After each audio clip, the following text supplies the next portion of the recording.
अहिल्यानगर शहरामध्ये गेल्या 2 दिवसापासून सुरू असलेल्या अतिवृष्टीने शहरातून वाहणाऱ्या सीना नदीला पूर आला असून अहिल्यानगर कल्याण महामार्ग सध्या बंद असून पर्यायी महामार्ग असणाऱ्या वारुळाचा मारुती या ठिकाणी पूल देखील पाण्याखाली गेलाय।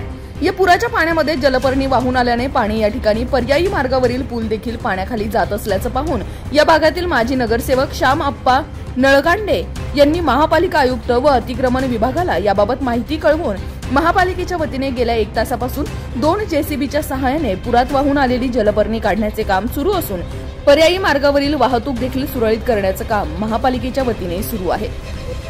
काल रात्री जो पावसाचा जोर नगर शहरामध्ये झाला काल रात्री आणि आज दिवसभर जो पाऊस झालाय त्या पावसामुळे सीना नदीला पूर आलाय।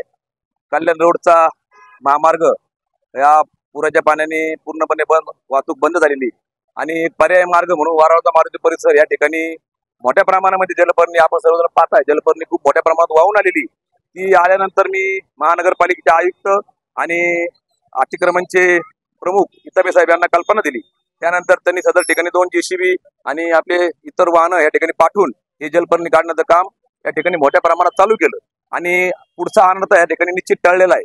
या ठिकाणी मी नागरिकांना आवाहन करतो की आता पावसाचे 4-5 दिवस सांगितले असल्यामुळे कुणी शक्यतो कामाशिवाय घराबाहेर पडू नये आणि सीना नदीला पाण्याचे जर मोठ्या प्रमाणात जर पूर आला असेल तर शक्यतो पर्यायी मार्ग म्हणून वारुळाचा मारुती परिसरात हा पुलाचा पर्याय म्हणून उपयोग करावा आणि मोठ्या प्रमाणामध्ये अतिवृष्टी होत असल्यामुळे या ठिकाणी नागरिकांनी घरीच थांबावं, काम असेल तरच बाहेर पडावं असं मी या ठिकाणी विनंती करतो।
ब्युरो रिपोर्ट, जनता आवाज न्यूज।